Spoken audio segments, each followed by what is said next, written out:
episode 38.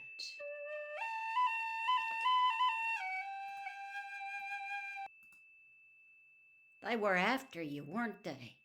Jem went to him. They wanted to get you, didn't they? Atticus lowered the paper and gazed at Jem. What have you been reading? He asked. Then he said gently, No, son, those were our friends. It wasn't a gang? Jem was looking from the corners of his eyes. Atticus tried to stifle a smile, but didn't make it. No, we don't have mobs and that nonsense in Maycomb. I've never heard of a gang in Maycomb. Ku Klux got after some Catholics one time. Never heard of any Catholics in Maycomb either, said Atticus. You're confusing that with something else.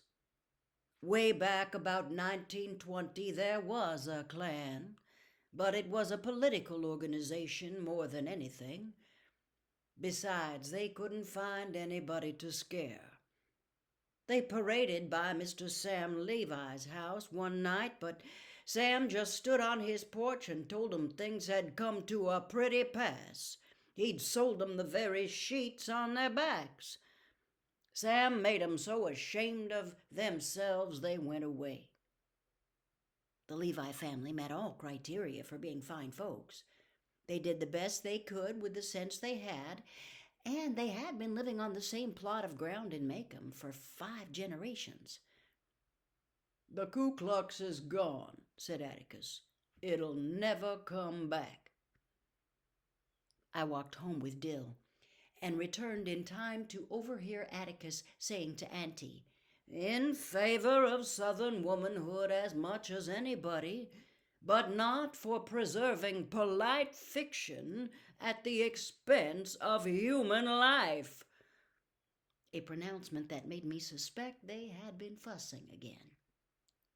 I sought Jem and found him in his room, on the bed, deep in thought. Have they been at it? I asked. Sort of. She won't let him alone about Tom Robinson. She almost said Atticus was disgracing the family. Scout, I'm scared. Scared of what? Scared about Atticus. Somebody might hurt him. Jem preferred to remain mysterious. All he would say to my questions was go on and leave him alone. Next day was Sunday. In the interval between Sunday school and church, when the congregation stretched its legs, I saw Atticus standing in the yard with another knot of men. Mr. Hectate was present, and I wondered if he had seen the light. He never went to church. Even Mr. Underwood was there. Mr. Underwood had no use for any organization but the Maycomb Tribune, of which he was the sole owner, editor, and printer. His days were spent at his linotype, where he refreshed himself occasionally from an ever-present gallon jug of cherry wine. He rarely gathered news. People brought it to him. It was said that he made up every edition of the Maycomb Tribune out of his head and wrote it down on the linotype. This was believable. Something must have been up to haul Mr. Underwood out. I caught Atticus coming in the door, and he said they'd moved Tom Robinson to the Maycomb jail. He also said, more to himself than me, that if they'd kept him there in the first place, there wouldn't have been any fuss. I watched him take his seat on the 3rd row from the front, and I heard him rumble, "Nearer, my God, to thee," some notes behind the rest of us. He never sat with Auntie Jem and me. He liked to be by himself in church. The fake peace that prevailed on Sundays was made more irritating by Aunt Alexandra's presence.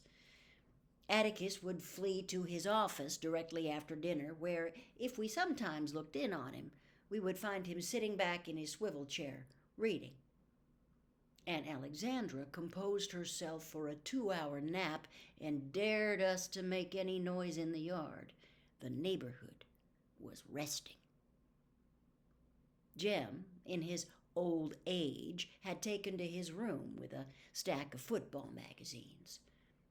So Dill and I spent our Sundays creeping around in deer's pasture.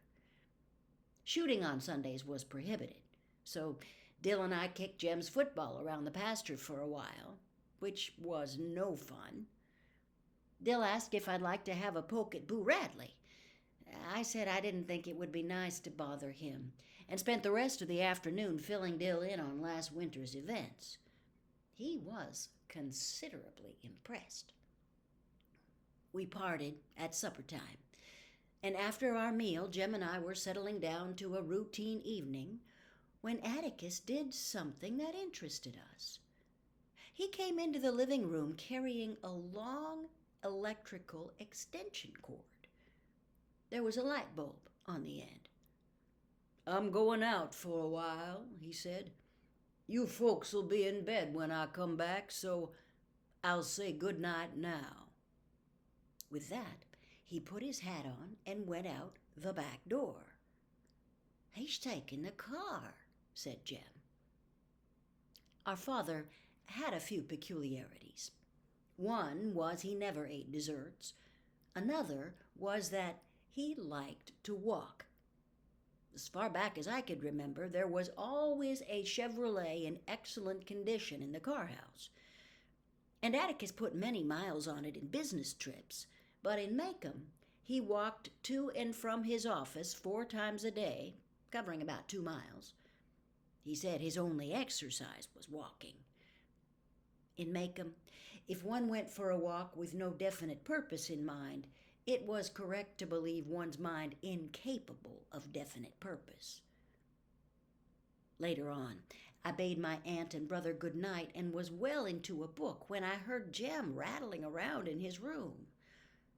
His go-to-bed noises were so familiar to me that I knocked on his door. "Why ain't you going to bed?" "I'm going downtown for a while." He was changing his pants. "Why? It's almost 10 o'clock, Jem." He knew it, but he was going anyway. "Well, then I'm going with you. If you say no, you're not, I'm going anyway. Hear?"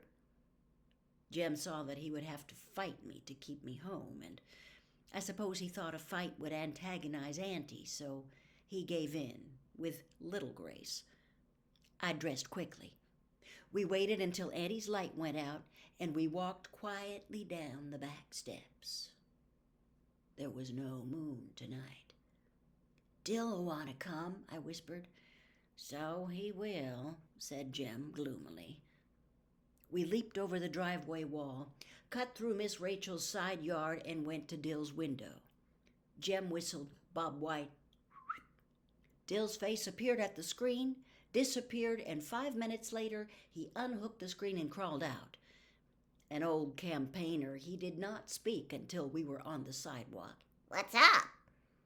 "Jem's got the look-arounds," an affliction Calpurnia said all boys caught at his age. "I've got this feeling," Jem said. "Just this feeling."